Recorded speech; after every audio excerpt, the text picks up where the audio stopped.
Assalamualaikum warahmatullahi wabarakatuh. Yang kami hormati Miss Violitika Harmawan selaku dosen pengampu mata kuliah Kesehatan dan Keselamatan Kerja.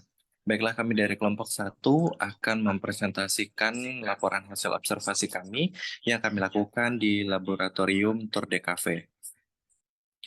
Nah, untuk anggota kelompoknya terdiri dari Dian Savitri, Fajar Sidik, Fadila Azahra, Laura Maharani, dan Ramrisa Asri. Adapun materi yang akan kami bahas, yang pertama itu penerapan K3, selanjutnya ada hazard dan risk, selanjutnya ada manajemen risiko dan pengawasan. Nah, terakhir nanti akan kami paparkan rekomendasi dan saran dari kelompok 1. Untuk pertama, kepada Rahmarisa Asri, disilakan. Baik, terima kasih Fajar. Yang pertama saya akan menjelaskan mengenai penerapan ketiga pada Laboratorium Tour de Coffee Fakultas Pariwisata dan Perhotelan yang ada pada Gedung A dan juga pada Rektorat. Penerapan ketiga ini saya bagi menjadi dua. Yang pertama itu ada pada peralatan dan perlengkapan yang digunakan dan juga pada mahasiswa yang sedang in charge di labor Tour de Coffee tersebut. Penerapan ketiga yang pertama adalah selalu disediakan lap dan kanebo bersih yang dicuci setiap harinya oleh mahasiswa yang sedang in charge, yang mana pencucian ini dilakukan di akhir shift. Lap dan kanebo ini akan digunakan untuk mengelap meja dan peralatan yang digunakan selama operasional. Selanjutnya, meletakkan gelas ukur, gelas steam, shaker, dan lainnya dalam keadaan yang tertelungkup. Ini dilakukan agar peralatan tersebut terhindar dari debu, yang mana debu tersebut akan menyebabkan bakteri dan penyakit yang jika kita letakkan pada minuman, ini akan menimbulkan gangguan pada kesehatan dan juga keselamatan bagi konsumen. Selanjutnya yang ketiga ada penerapan K3, ada pada tersedianya dispenser air, yang ini dapat bermanfaat karena dispenser air ini digunakan agar air yang ada pada galon tersebut dapat terhindar dari debu dan kontaminasi udara luar, yang mana ini akan menimbulkan adanya bakteri pada air tersebut. Selanjutnya adanya kotak P3K yang ada di laboratorium Coffee yang ada di Gedung A, yang ini dapat dijadikan sebagai obat ataupun tindakan setelah terjadinya kecelakaan dan dapat meminimalisir terjadinya kecelakaan lebih serius. Tapi kotak P3K ini tidak ada pada Tour de Coffee yang ada di rektorat.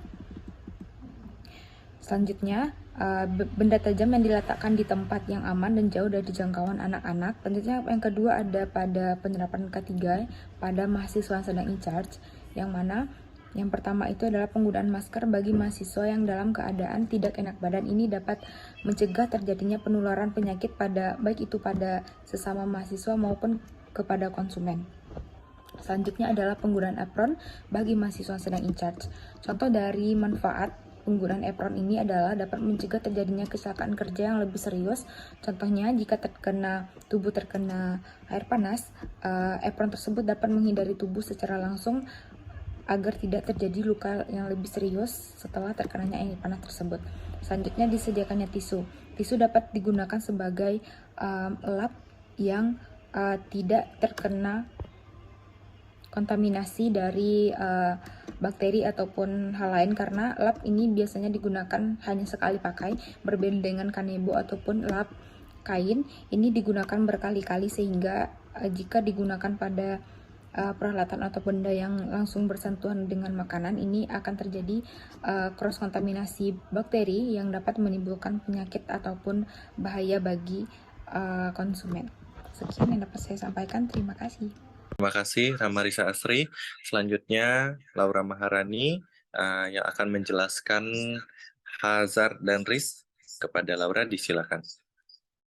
Baik, terima kasih kepada moderator. Baiklah, saya di sini akan menjelaskan mengenai hazard dan risk.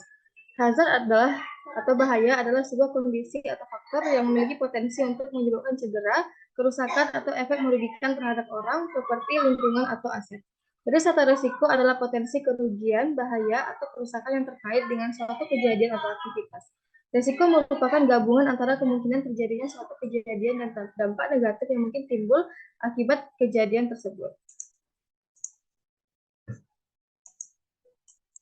Yang selanjutnya yaitu saya akan menjelaskan apa saja risiko bahaya atau risiko kerja di laboratorium Terdakwa di gedung A maupun di rektorat. Yang pertama yaitu terdapat kabel atau kabel listrik yang terpapar dan tidak tertutup. Lalu kabel listrik tersebut juga ada yang terletak di lantai yang memungkinkan mahasiswa tersebut tersandung atau terpeleset oleh kabel tersebut.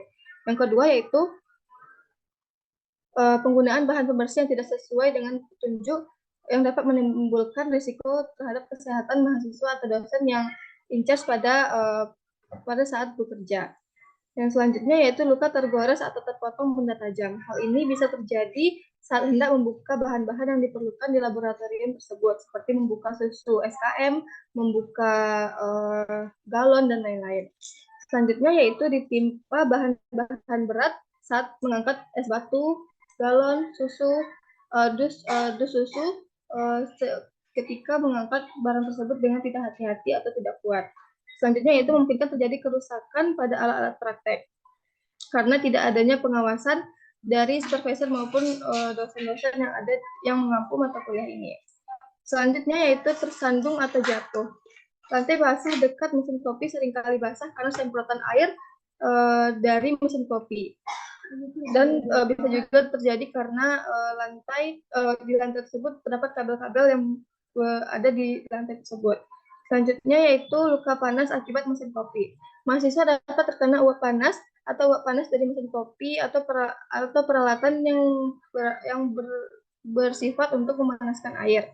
Selanjutnya yaitu kebakaran. Hal ini bisa terjadi karena penggunaan peralatan atau barang yang dapat menimbulkan api. Selanjutnya, jika ada mahasiswa yang terluka atau terjadi kecelakaan kerja di gedung A, memang ada kotak P3K. Namun di rektorat tidak ada tersedia kotak P3K untuk mengantisipasi kecelakaan kerja tersebut. Selanjutnya yaitu adanya risiko yang menimbulkan kecelakaan kerja karena tidak ada arahan yang aman, karena tidak adanya pengawasan dari dosen yang saya jelaskan tadi. Baiklah, sekian materi dari saya kembalikan kepada moderator. Terima kasih Laura Maharani. Selanjutnya mengenai manajemen risiko yang akan disampaikan oleh Dia Safitri. Pada Dia disilakan. Terima kasih pada moderator. Di sini saya akan menjelaskan tentang manajemen risiko. Nah, manajemen risiko ini adalah suatu usaha untuk mengetahui, menganalisis, mengendalikan risiko di kegiatan perusahaan atau apapun itu dengan tujuan memperoleh yang lebih tinggi dalam bekerja. Nah, setelah dilakukannya observasi, tidak terdapat fire extinguisher di Third Coffee yang ada di gedung A. Nah, fungsi atau kegunaan APAR atau fire extinguisher ini adalah untuk mencegah dan memadamkan kebakaran yang masih kecil. Nah, jika terjadi kebakaran, kita bisa segera menggunakan tabung APAR dan menyemprotkan api hingga benar-benar padam. Nah, jika tidak ada, maka kita tidak dapat melakukan pertolongan pertama saat kebakaran terjadi. Next.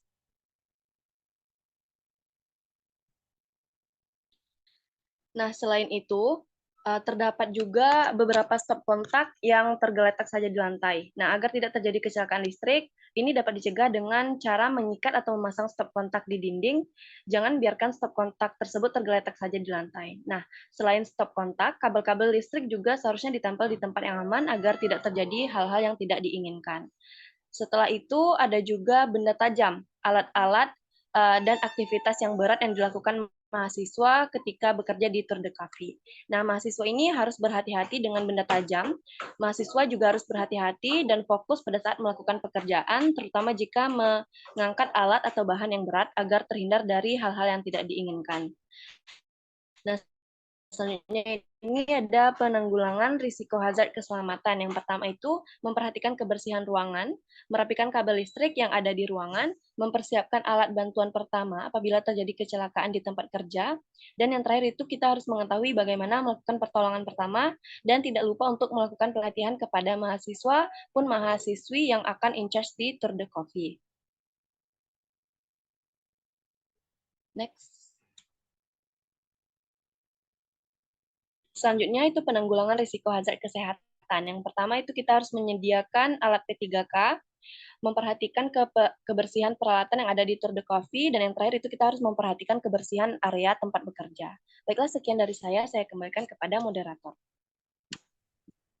Terima kasih Diasa Fitri yang telah memaparkan materi mengenai manajemen risiko. Dan selanjutnya pengawasan oleh Fadila Azhara. Kepada Fadila, disilakan.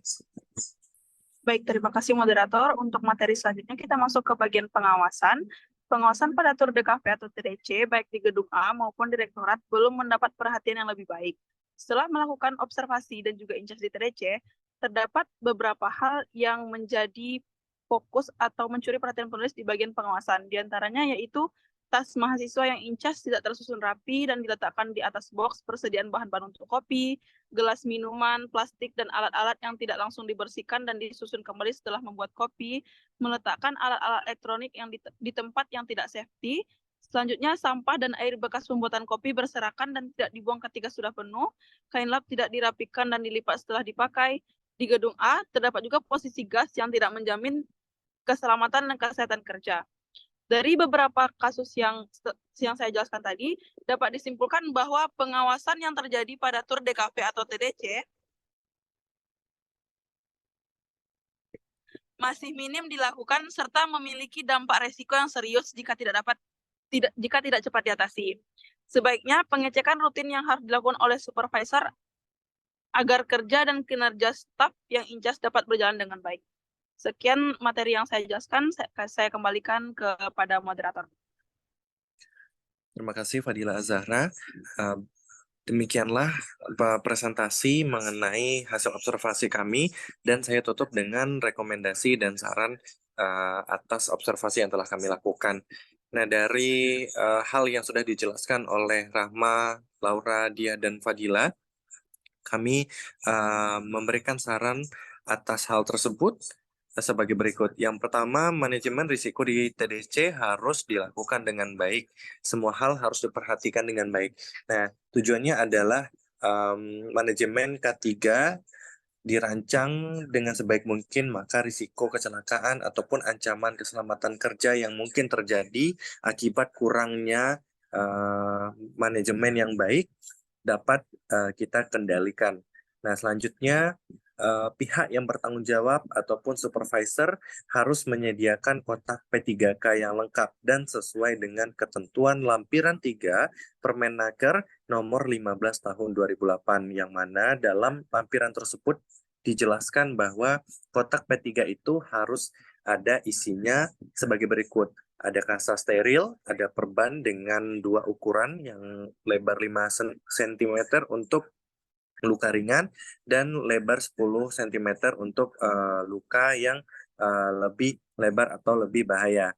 Nah, selanjutnya ada plester, terus ada plester cepat, ini biasanya plester yang instan yang bisa langsung dipakai, terus ada kapas, dan juga ada mitela dan gunting.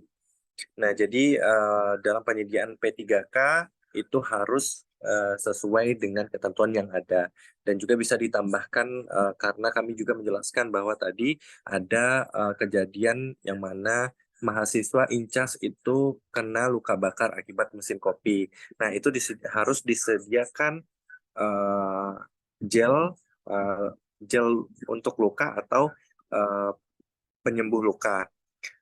Dan selanjutnya, pihak penanggung jawab atau supervisor harus melakukan pengawasan secara berkala tentang peralatan yang digunakan. Karena peralatan yang kita gunakan itu terkadang mengalami masalah. Nah, jika tidak dicek ketika penggunaannya bisa menyebabkan bahaya akibat kerusakannya. Nah, selanjutnya harus ada SOP secara tertulis yang dibuat dan harus dipatuhi oleh siapapun yang in charge dan semua sumber daya yang terlibat. Tujuannya adalah agar semua pekerjaan itu tertata dan tersusun rapi sesuai standar sehingga bahaya dan risiko dapat terhindari karena kita dapat melihat pedoman SOP tersebut ketika bekerja setiap harinya. Nah, selanjutnya pihak bertanggung jawab atau supervisor harus menyediakan fasilitas yang memadai. Nah, seperti yang dijelaskan oleh saudari Fadila tadi, bahwa kami menemukan alat elektronik atau komputer diletakkan di tempat yang tidak safety, artinya tempatnya sempit. Nah, itu berisiko komputernya bisa terjatuh dan rusak. Dan yang terakhir adalah pihak penanggung jawab atau supervisor harus memberikan pelatihan safety awareness kepada mahasiswa dan seluruh orang yang terlibat di area kerja. Dengan memberikan pelatihan tersebut, maka hal tersebut dapat kita jadikan sebagai upaya preventif kecelakaan dan ancaman kesehatan kerja. Nah, demikian presentasi dari kami. Assalamualaikum warahmatullahi wabarakatuh.